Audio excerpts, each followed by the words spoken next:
एक दौर वो था जब अंग्रेज भारत पर जुल्म किया करते थे। तब भारत की आजादी के लिए कितने क्रांतिवीरों ने अपनी जान की बाजी लगाकर देश को अंग्रेजों से बचाया था। लेकिन ऐसा लगता है कि आज देश की आजादी के 75 साल बाद भी अंग्रेज भारत पर हावी हैं। T20 वर्ल्ड कप 2022 के सेमीफाइनल में इंग्लैंड भारत को 10 विकेट से हराकर फाइनल में पहुंच गया है। लेकिन अगर देखें कि भारत के क्रिकेटर्स की जितनी फैन फॉलोइंग है उतनी तो शायद ही किसी विदेशी क्रिकेटर की होगी। भारत के क्रिकेटर ना सिर्फ क्रिकेट से पैसा कमाते हैं बल्कि सोशल मीडिया से भी करोड़ों कमाते हैं। तो जितने एक्टिव ये सोशल मीडिया पर रहते हैं, अगर उतने फील्डिंग में होते तो शायद आज भारत फाइनल में होता। अब क्रिकेटर्स की सोशल मीडिया की फैन फॉलोइंग की बात करें तो जैसा कि आप अपने स्क्रीन पर टेबल में देख सकते हैं, विराट कोहली के इंस्टाग्राम पर 222 मिलियन, फेसबुक पर 50 मिलियन और ट्विटर पर 51.7 मिलियन। हार्दिक पांड्या के इंस्टाग्राम पर 24 मिलियन, फेसबुक पर 12 मिलियन और ट्विटर पर 8.4 मिलियन है। रोहित शर्मा के इंस्टाग्राम पर 25.7 मिलियन, फेसबुक पर 20 मिलियन और ट्विटर पर 21.2 मिलियन है। केएल राहुल के इंस्टाग्राम पर 13.4 मिलियन, फेसबुक पर 10 मिलियन और ट्विटर पर 7.4 मिलियन। ऋषभ पंत इंस्टाग्राम पर 7.2 मिलियन, फेसबुक पर 5.5 मिलियन, ट्विटर पर 3.6 मिलियन। सूर्य के यादव के इंस्टाग्राम पर 4.9 मिलियन, फेसबुक पर 44K और ट्विटर पर 1.7 मिलियन है। भारतीय क्रिकेटर एक ऐड के करोड़ों रुपए लेते हैं। इतना ही नहीं, उतना ही पैसा ये अपनी पर्सनैलिटी और डाइट पर भी खर्च करते हैं। पर क्या फायदा उस डाइट का जब जरूरत पड़ने पर काम ना आ सके। महंगी गाड़ियां, घड़ियां और जूते लेना, अपने सब शौक पूरे करना, पर उसके बाद भी देश के लिए अंत तक ना लड़ पाना, ये किसी कलंक से कम नहीं है। और ना जाने कितनी कंपनियों के तो ये ब्रांड एम्बेसडर भी हैं। जैसे सबसे पहले विराट कोहली की बात करें तो सबसे पहले नंबर पर आते हैं ये किंग कोहली।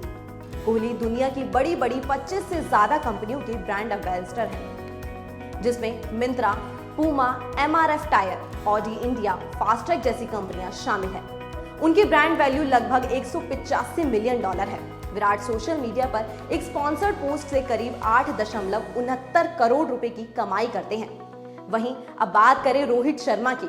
भारतीय कप्तान रोहित शर्मा भी कमाई के मामले में ज्यादा पीछे नहीं है। रिपोर्ट्स के अनुसार रोहित शर्मा के पास कई तरह के ब्रांड एंडोर्समेंट है और इससे उन्हें करीब 6 से 7 करोड़ रुपए मिलते हैं। रोहित इस वक्त 7 से ज्यादा कंपनियों के ब्रांड एम्बेसडर हैं। Notice.com, sports eyewear brand Oakley, Glenmark pharma जैसी कंपनियों के ब्रांड एम्बेसडर हैं। अब इस लिस्ट में तीसरे नंबर पर आते हैं कन्नौर लोकेश राहुल यानी कि KL राहुल। राहुल भी कई नामचीन कंपनियों के ब्रांड एम्बेसडर हैं। इन कंपनियों में जेनोविट, Puma, Curefit, RBI, NUMI, FAQs जैसी बड़ी कंपनियां शामिल हैं। KL राहुल एक ऐड के लिए करीब 10 लाख रुपए तक चार्ज करते हैं। उनकी कमाई की बात करें तो उसमें हर साल 25% की बढ़ोतरी हो रही है। खैर, अब इस लिस्ट में आगे आते हैं भारत के मौजूदा विकेटकीपर और बैट्समैन ऋषभ पंत। 2017 में डेब्यू करने वाले पंत 9 से ज्यादा कंपनियों के ब्रांड एम्बेसडर हैं। इनमें noise, JSW steel, Himalaya, boost, Cadbury fuse, the pant project, boat, Realme, frequently asked questions जैसी कंपनियां शामिल हैं। साथ ही आपको बता दें कि 2021 में ऋषभ पंत की अनुमानित कुल संपत्ति 5 मिलियन थी। अब आगे आते हैं हार्दिक पांड्या पर। भारत के ऑलराउंडर खिलाड़ी हार्दिक पांड्या कमाई में कहां पीछे रहने वाले थे।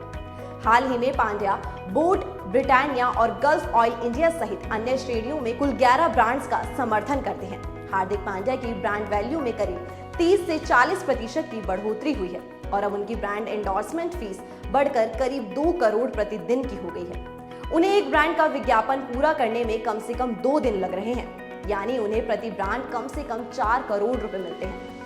अब ऐसे में सवाल उठता है कि क्रिकेट प्लेयर क्या केवल नाम और शोहरत बनाने के लिए ही टीम में आते हैं, क्योंकि मैच में तो परफॉर्मेंस के नाम पर वो 0 ही देकर जाते हैं।